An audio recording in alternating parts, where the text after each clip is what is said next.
So let's start with the tutorial 2.1.2 of module 2.1. In this tutorial, we are going to understand about the core prompting techniques for the software testing. So we have understood about the format of the prompt. Now let's see what are the core prompting techniques in software testing that you can utilize to get the best outcome from large language models. We'll not only understand these techniques, we'll also have the hands-on separately for these techniques. Okay. So first thing is prompt chaining. This is one of the very important techniques of the prompting. So when we say prompt chaining, it involves breaking a complex task into a series of intermediate steps, which is multiple prompts. So for example, you start with a prompt, based on the outcome you refine and you ask another prompt. So it's kind of a chaining the prompt from one prompt to another. So each step's output is first checked, refined before moving forward. That's what the prompt chaining in a nutshell is all about. This approach builds accuracy for as each response informs the next prompt. So you're not directly asking simple just one prompt and getting the output. You are actually chaining the output with multiple prompts before you get to the final outcome. It is ideal for very complicated test processes because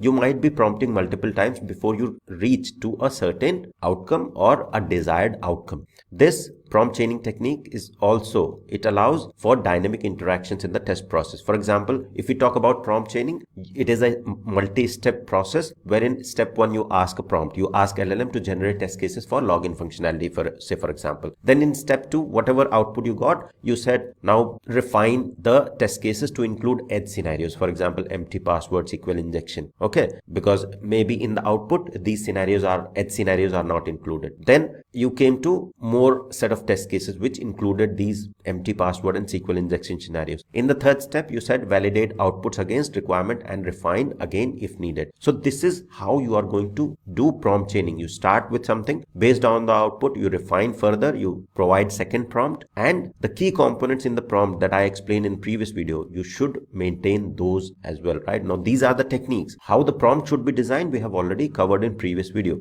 So when you design a prompt, step one, have the proper prompt. Based on the output, you then another prompt and then refine the output again, and this is what prompt chaining is all about. Okay, now the second technique is zero shot prompting. Very important techniques. So these will be used day in day out in your testing projects, in your IT projects. So zero shot prompting relies entirely on the LLM's pre-existing knowledge. When we say zero shot prompting, the word zero or the number zero is actually that you don't provide any example. Okay, just correlate with that. No examples are provided in the prompt. That's zero shot prompting. It is quick and simple prompting but may lack precision because you are not providing any example. When we say example, it is more of the output format, how you want the answers to look like. So if you're not providing any of the examples, not the output type, then that's a zero shot prompting. For example, in the prompt you say generate boundary test cases for the age field. That's what you said. Now LLM will use its own existing knowledge, the learning that it has done based on different data that was being made available to the LLM during the training phase. Based on that knowledge, it will then produce the test cases accordingly, positive, negative test cases, large number, etc. General test cases. Because you haven't specified any example, so it will provide the answers based on whatever its learning has been. Okay, now the next thing is one shot prompting. Now in one shot prompting, you provide one example to demonstrate the desired outcome. So zero shot, no example, one shot, one example, that I want the answers in given, when, then format, the test cases to be generated in Gherkin syntax, and this is how the test case should look like. So you provide that as an example, that I want the test cases to be documented this way, and you provide in the example section, you provide that first test case, and then LLM will understand, okay, that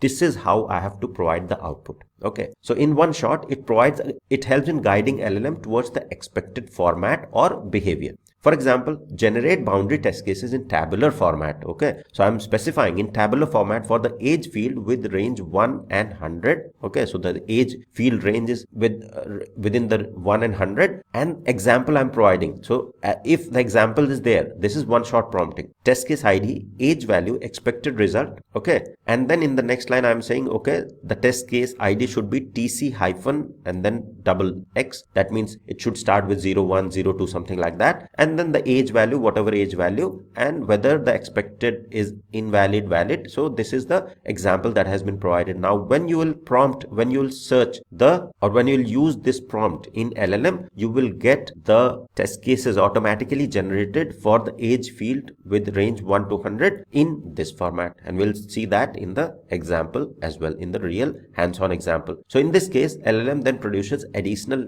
test cases following the same style. You will get more test cases in the same style as we have described in the example. This is one-shot prompting. Okay. Now the another important prompting is the few-shot prompting. So in few-shot prompting, you provide multiple examples in the prompt. In one shot, in zero shot, no example. One shot, one example. Few shot, multiple examples. Okay. So rather than just one example, you say multiple examples in the few shot prompting. So it reinforces the expected behavior and format because you have provided multiple examples, and it helps the LLM to generalize more effectively. For example, generate the boundary test cases for age field with range 1 to 100. Examples: age is 0 is equal to 1 is invalid. Age, if age is 0 is valid. Okay. If age is 120 is invalid. So 3 examples, right? So age -1, age 0, age 120. So if multiple examples are being provided, that's few shot prompting. Now with this multi-example scenario, which is few shot prompting, LLM will then continue with consistent output for the format, for the example that has been provided in this case. Okay, so this is what few shot prompting is all about. Then we have the meta prompting. In meta prompting, LLM helps generate or refine its own prompts. It allows iterative cycle.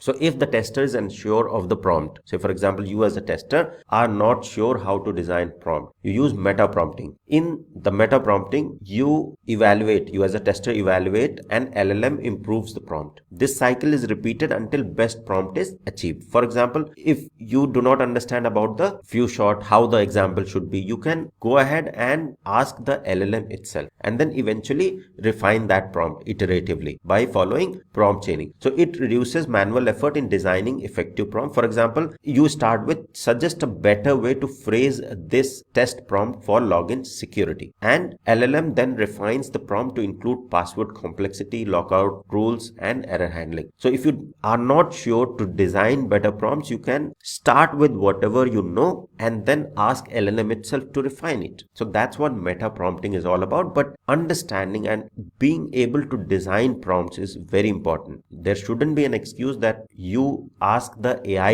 itself to generate prompt for you. You can't rely 100% on the AI, because if you know how the AI works, you should be able to draft the prompt or design the prompt properly rather than refining them from the AI. But in case you are in doubt, you can ask AI, and that's what meta prompting is all about. So what are the benefits of the meta prompting? It encourages collaboration between the tester and the AI. It enhances productivity, learning, and creativity, and useful kind of its pair programming or pair testing context. So you are getting the AI or LLM as a pair tester for you in the testing project. So that's what meta prompting is all about. So these are the key prompting techniques as part of the ISTQB generative AI syllabus. There are many other prompting techniques as well, but they are not part of the syllabus. So we'll cover these with examples, or I'll provide you the hands-on for each of these prompting techniques in the upcoming videos. Thank you. See you in the next one.